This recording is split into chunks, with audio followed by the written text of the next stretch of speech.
할렐루야. 5일은 가정의 달입니다. 첫째 주일은 어린이 주일이죠. 어린이 주일날 주인공은 누굽니까? 예수님입니다. 어린이가 아니죠.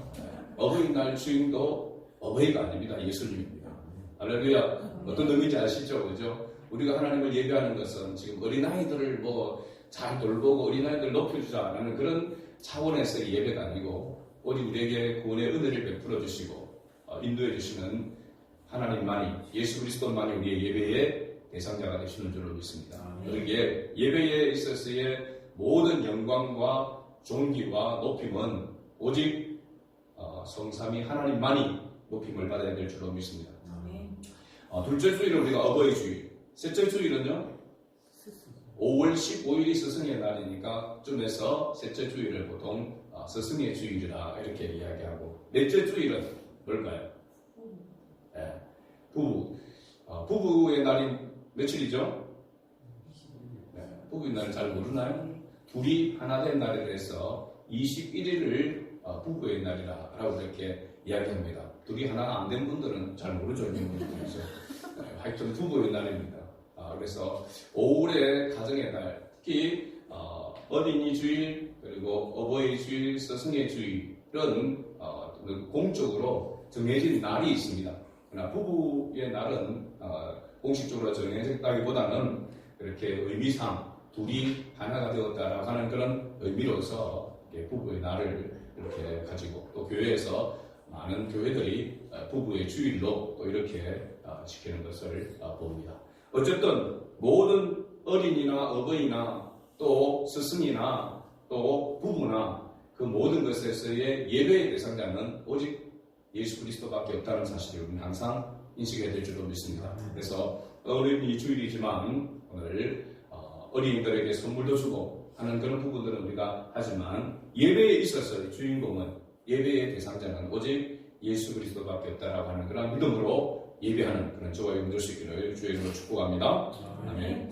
오늘 5월 첫째 주일이기 때문에 대부분 교회가 어린이 주일을 이렇게 지킵니다. 그리고 어린이 주일에 등장하는 성경 구절 가운데 우리가 읽었던 이 마태복음 18장 1절에서 6절에 있는 이 말씀, 그리고 동일하게 마가복음 10장 13절에서 16절에도 이 말씀이 나와 있고요. 누가복음 18장 15절에서 17절에도 바로 이 본문이 나오고 있는 것을 봅니다. 그래서 대부분 어린이 주일날 설교할 때에 이 본문을 가지고 설교를 하게 되는 것이죠. 우리가 읽었던 본문에도 보면은 어린아이라고 하는 단어가 한 4번 정도 나오는 것을 봅니다. 우리가 읽었던 말씀 가운데 2절에 보면 한 어린아이를 불러 가운데 세우고, 그리고 3절에도 보면은 둘째 줄에 어린아이들과 같이, 4절에도 이 어린아이와 같이 자기를 낮추는 사람이라고 이렇게 말하고 있고, 5절에도 어린아이 하나를 영접하며, 그리고 6절에 보면 이 작은 자, 어린아이를 말하고 있죠. 여기까지 포함하면 5번 정도 어린아이라고 하는 단어가 등장하고 있는 것을 봅니다. 그렇기 때문에 어린이 주일날 이 성경 본문을 가지고 설교를 하게 되는 것이죠. 그런데 우리가 알아야 될 것은 실제로는 이 본문의 주제는 어린아이가 아니라 뭘까요? 바로 답은 18장 1절에 나와 있습니다. 1절 같이 읽어봅니다. 그때의 제자들이 예수께 나와 이르되 천국에서는 누가 크니까? 천국에서, 하나님의 나라에서 누가 크냐라고 하는 이 질문에 대한 답변으로 예수님께서 어린아이를 언급하고 있는 것을 봅니다. 그렇기 때문에 이 본문에 있어서의 진짜 주제는 바로 뭐냐면 하나님 나라, 천국을 말하고 있습니다. 천국에 어떻게 들어가느냐, 누가 천국에 합당한 자인가, 그리고 천국에서는 누가 큰 자로 이렇게 대우를 받는가 라고 하는 그 부분에 대해서 이야기합니다. 사실 천국에서 큰 자, 작은 자는 크게 의미가 없습니다. 누가 천국에 합당한가, 천국에 합당한 자, 또 천국에 합당한 자는 어떤 모습인가 라고 하는 것이 더 중요하다라고 하는 것을 예수님이 언급을 하고 있습니다. 1절에서 제자들이 예수께 나와서 말합니다. 천국에서는 스승님 누가 큰 자이니까? 라고 이렇게 질문을 하게 되어지죠. 제자들의 이 질문에 대해서 예수님께서 대답하기 위해서 한 어린아이를 그들 가운데 세웠다라고 이렇게 말씀하고 있습니다. 그러니까 어린아이들을 통하여서 이 제자들의 질문에 예수님은 답변을 하기 위해서 어린아이를 그야말로 사람들 앞에 시청각 교재로 사용한 겁니다. 사실은 어린아이를 가운데 세웠다라고 그렇게 말하고 있습니다. 그래서 예수님께서는 천국에 누가 들어갈 수가 있고, 그리고 천국에서는 누가 더 큰 자인가에 대해서 설명하기 위해서 어린아이를 예로 세웠다라고 하는 것을 알 수가 있는 것이죠. 그 제자들의 질문에 예수님은 먼저 어린아이와 같이 되지 아니하면 결단코 천국에 들어가지 못하리라 라고 그렇게 말씀하셨습니다. 그리고 뒤에 보면은 천국에서 큰 자가 되려면 어린아이와 같이 되지 아니하면, 어린아이와 같이 자기를 낮추는 사람이 천국에서는 큰 자다라고 그렇게 말하고 있습니다. 다시 말하면 천국에서 큰 자 작은 자는 의미가 없다고 했습니다. 누가 천국에 들어갈 수 있느냐라고 하는 부분이죠. 어린아이와 같이 자기를 낮추는 자, 또 어린아이와 같이 되어야만 천국에 들어갈 수 있다라고 그렇게 말씀하고 있습니다. 이 본문이 동일하게 기록되어 있는 마가복음과 누가복음에서는 어린아이와 같이 받들지 아니하면 너희가 천국에 들어갈 수 없다라고 그렇게 말씀하고 있습니다. 받들다라고 하는 말은 떠받들다라고 하는 그런 의미가 아니라 원어로 보니까 환영한다, 영접한다라고 하는 의미가 담겨 있습니다. 어린아이와 같은 이런 같이 그들을 영접하거나 환영하는 자가 천국에 들어갈 수 있다, 천국에 합당한 자다라고 그렇게 말하고 있는 것이죠. 자, 여기까지 보면 의미상으로 보면 천국에 누가 들어갈 수 있느냐? 천국에 누가 들어갈 수 있습니까? 어린아이와 같이 되어야 천국에 들어갈 수 있다라고 그렇게 말하고 있습니다. 그러면 여기서 어린아이는 어떤 의미일까요? 어린아이, 예쁘고 귀엽고, 그죠?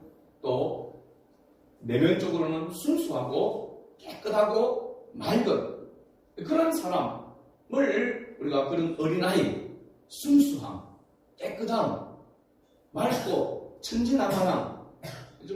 이런 부분으로 생각할 때에 어린아이와 같이 이렇게 되어야만 천국에 들어갈 수 있다 하면 어른들인 저희들은 다시 태어나야 됩니다. 다시 태어나도 어린아이로서 그 순수함을 가지기가 쉽지 않을 겁니다.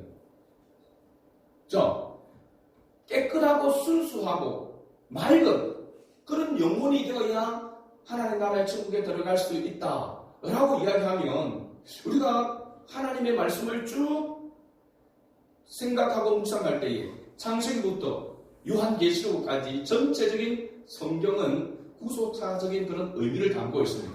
그 구속사적인 의미는 바로 뭐냐면 믿음으로 말미암아 구원을 받을 수 있다라고 하는 것이 중심 주제입니다.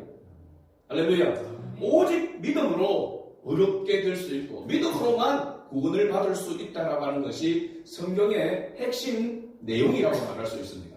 예수 그리스도를 믿음으로 말미암아 구원을 얻죠. 다른 길은 없다고 했습니다. 다른 이름으로는 구원을 받을 그런 것이 없다라고 말씀하고 있죠. 오직 예수 그리스도를 통해서 예수 그리스도 한 분만을 통하여 구원에 이르를 수 있다라고 성경은 그렇게 말하고 있습니다. 그런데 예수님께서는 어린아이를 그들 가운데 세우고 누가 천국에 합당하냐, 누가 천국에서 큰 자입니까? 라고 할 때에 예수님은 어린아이와 같이 되어야 된다 라고 그렇게 말하고 있고, 어린아이와 같이 자기를 낮추는 자가 되어야 천국에 들어갈 수 있다, 또 천국에서 큰 자가 될 수 있다라고 이렇게 말하고 있는 것이죠. 그러면 이 본문이 성경 전체에서 흐르고 있는 주제와 굉장한 엄청난 오류가 발생하게 되는 것이죠. 우리가 스스로 자신을 깨끗하게 하고 정결하게 하고, 그죠?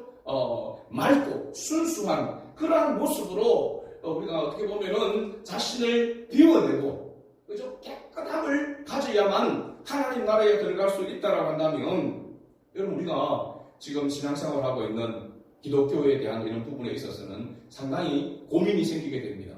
진짜 마음을 비워내고, 그죠? 욕심을 내려놓고 중생하는 그런 모습의 삶을 살아가려고 하면은 지금 산으로 들어가야 됩니다. 절간으로 가야 돼요. 그죠? 내일이 중대장 날이죠? 네, 내일이 중대장 날이지 않습니까? 5월 5일인데 중대장 날입니다. 중대장. 중미라고 하는데 보통 보면은 이 스님이라고 이야기하는데 스님은 아무에게나 스님을 부르지 않는답니다.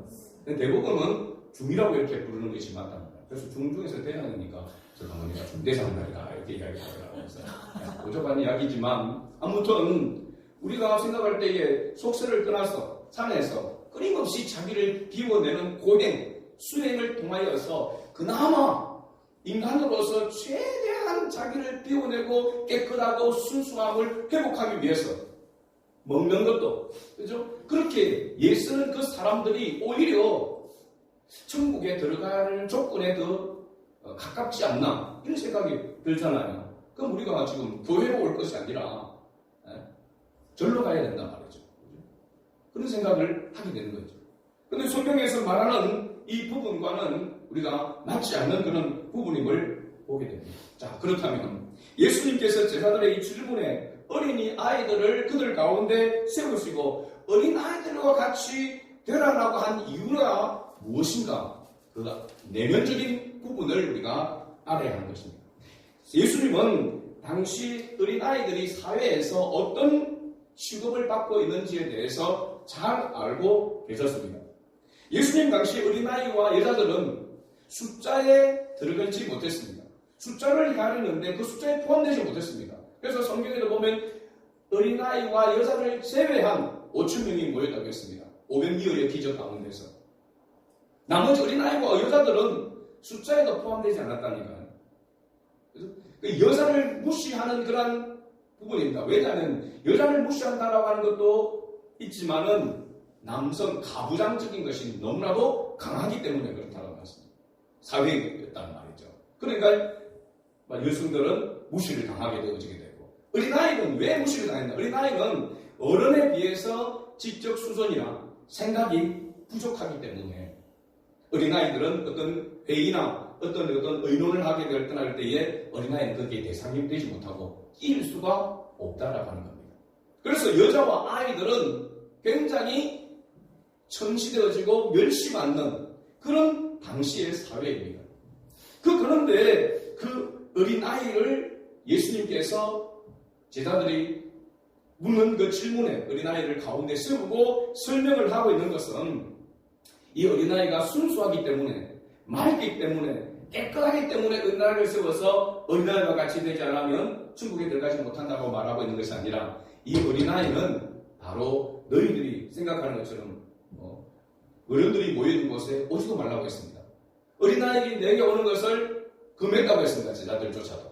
예수님은 금하지 말라. 어린아이들은 내게 오는 것을 금하지 말라고 이렇게 말씀하셨지만 어린아이 자체를 예수님이 무시한 건 아니지만 당시 어린아이가 어떤 직업을 갖고 있었는가 라고 하는 것을 예수님은 이 제자들의 질문에서 설명을 하고자 하는 것입니다.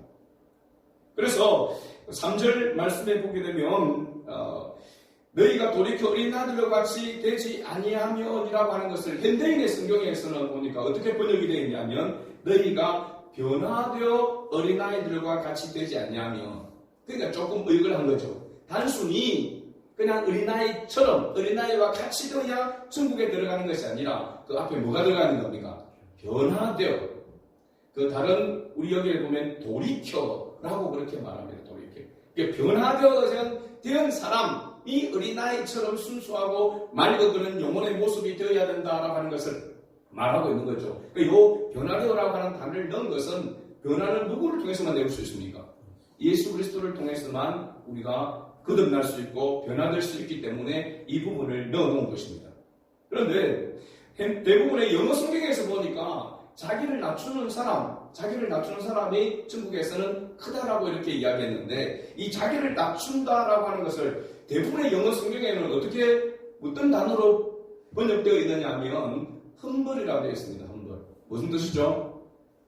겸손이라는 뜻입니다. 자기를 낮춘다니까 겸손, 흠블리티인데 대부분 흠벌 이렇게 되어 있더라고요. 제가 몇 군데를 NIV나 이런 킹 제임스 버전이나 이렇게 찾아보니까 대부분 그렇게 번역되어 있어요. 근데 이게 이전에는 이 성경 부분을 가지고 잘못 설교했던 부분들이 많이 있습니다. 저도 중고사 때 그랬던 것 같아요. 어린아이와 같이 되어야 된다라고 하니까 순수함. 그러니까 좀 더 못해서 우리가 예수 믿고 순수해지고 깨끗해야 천국에 들어갈 수 있습니다라고 하는 그런 부분들을 살짝 가미시켰던 그런 오류를 범했던 적이 분명히 있는 것 같습니다. 그리고 대부분의 목사님들 또한 그렇게 설교를 했습니다. 이 부분을 가지고. 우리는 어린아이와 같이 깨끗해야 됩니다. 순수해야 됩니다. 맑아야 됩니다. 물론 윤리와 도덕적으로만이 아니라 예수 믿고라고 하는 것을 전제로 해서 그렇게 이야기하고 있지만 사실 실제적인 이 말씀의 내용은 뭐냐 하면 우리가 스스로 겸손하고 우리가 스스로 자기를 낮추어야만 천국에 들어갈 수 있다라고 하는 그 말씀이 아니라고 하는 사실입니다. 그래서 최근에 번역되는 성경에는 이 자기를 낮춘다라고 하는 이 단어를 무엇으로 번역되어 있냐면 lowly position이라고 번역되어 있습니다. lowly position 뭘까요?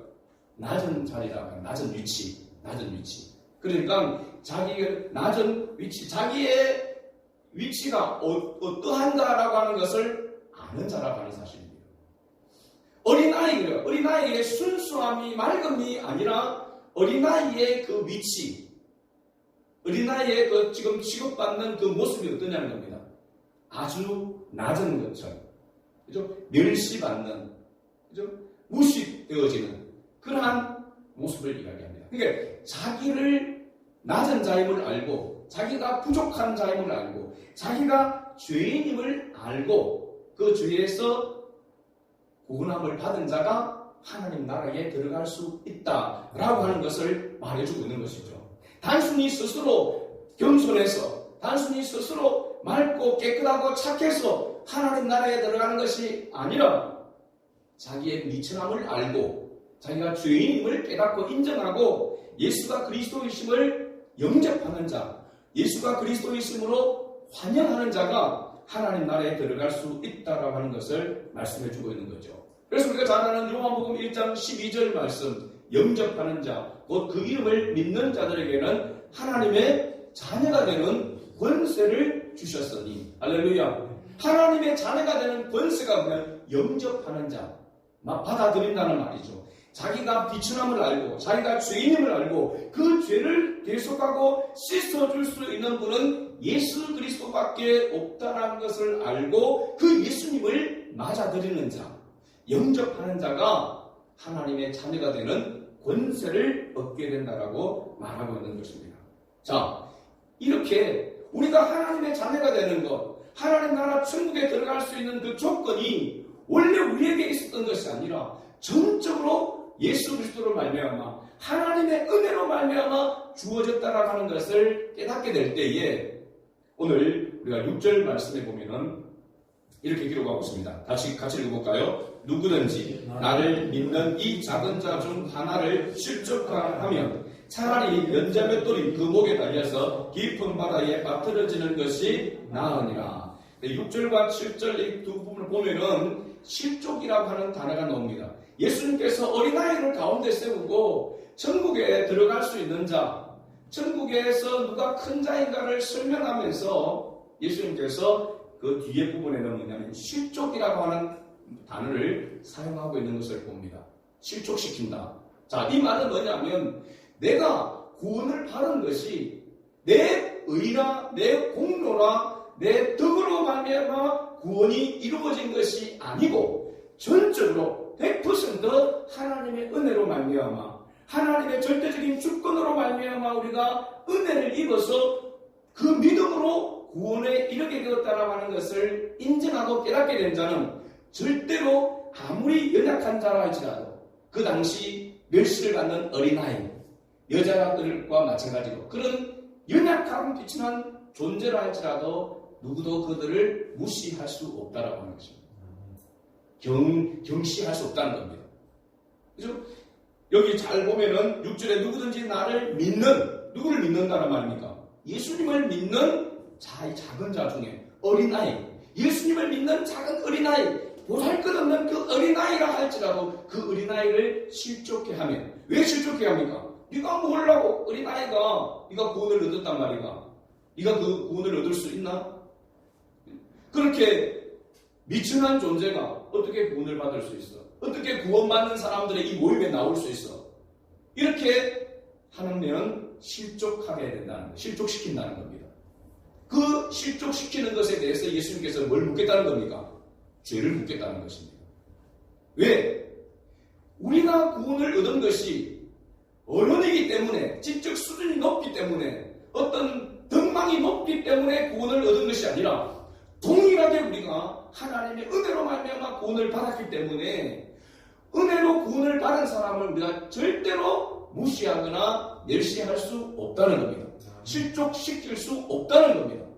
이해가 되십니까? 우리가 받은 은혜가, 구원이 나의 어떤 노력이나 나의 어떤 조건에 의해서 주어진 것이 아니라 온전히 주님께로부터 거저 주신 은혜이기 때문에 아무리 모자라고 부족한 사람이 구원을 얻었다 할지라도 당신이 어떻게 구원을 얻을 수 있어? 라고 그 사람을 무시할 수 없다는 겁니다. 그래서 어린아이라고 하는 그 비천한 존재, 숫자에도 들지 못하고 사람들의 그 모임에 참여하지 못하는 어린아이 이 하나라도 이가 예수를 믿는 아이라면, 어린아이라면 그를 실족시킬 수 없다는 겁니다. 그래서 예수님께서 어린아이가 내게 오는 것을 금하지 말라고 한 것입니다. 왜? 하나님이 그 어린아이를 사랑하시기 때문에, 그 어린아이에게 구원을 베풀어 주셨기 때문에.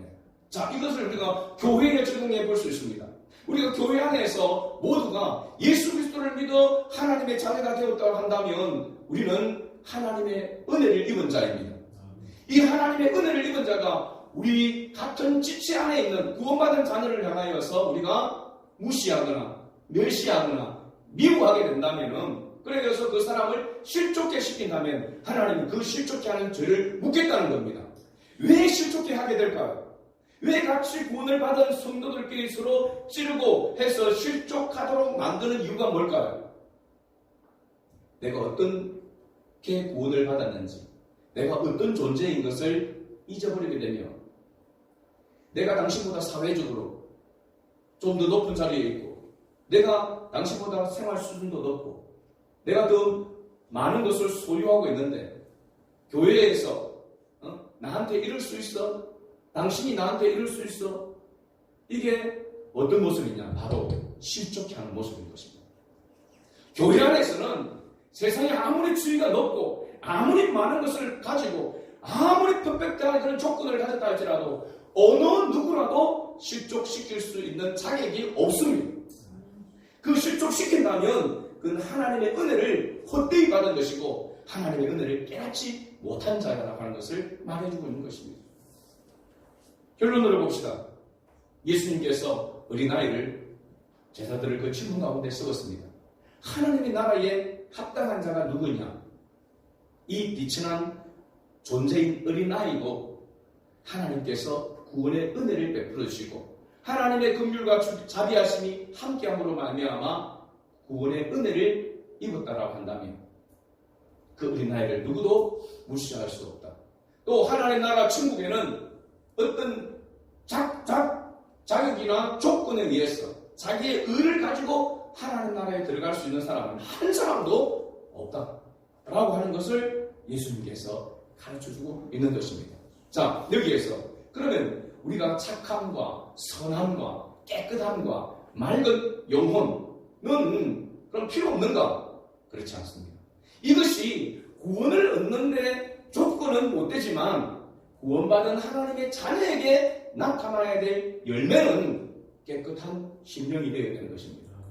그죠? 깨끗하고 착함과 의로움이 있어야 하는 것입니다. 빛의 열매는 착함과 의로움과 진실함에 있느니라고 했습니다. 그죠? 그것이 구원의 조건은 되지 못한다 할지라도 구원받은 자에게 나타나야 될 열매라고 하는 사실은 우리가 간과해서는 안 된다는 사실입니다. 하나님의 은혜 가운데 우리가 하나님이 보시기에 사람들을 보기에도 더 윤리적이고 도덕적이어야 되고, 그죠? 사람들, 당시에 예수님은 바리새인들, 서기관들이 가장 존경받는 종교인들이었습니다. 지도자들이었습니다.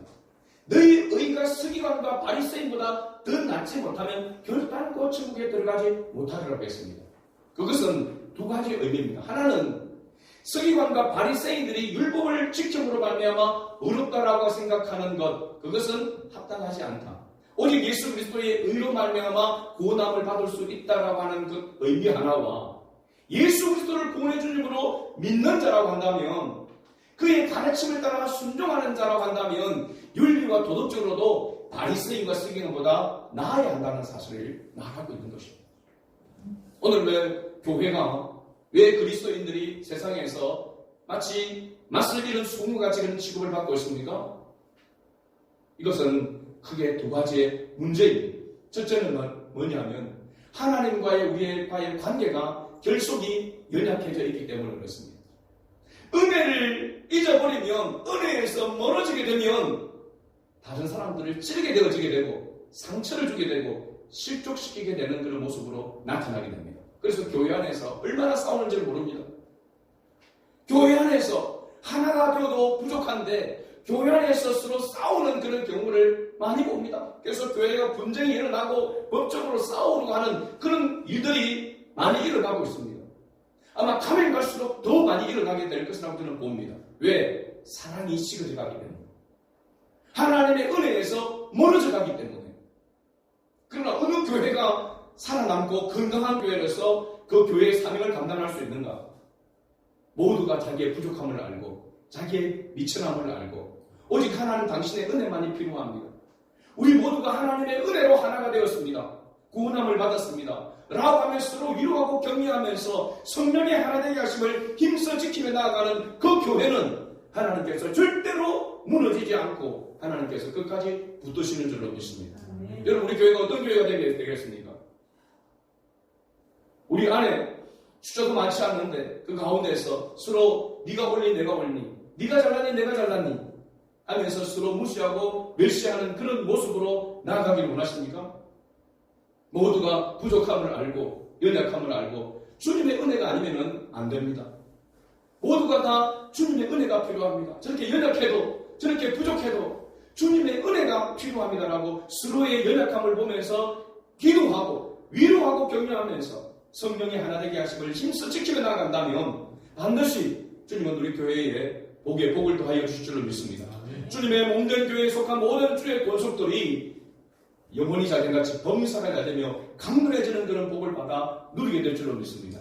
이 모든 일을 위해서 우리 모두가 함께 기도하며 나아가는 그런 은혜가 있기를 원하고, 이 어린이 주일을 통하여서 우리가 다시 한번 하나님께서 우리에게 베풀으신 그 은혜를 깊이 생각하는 그런 은혜가 있기를 주의 이름으로 축복합니다. 아멘.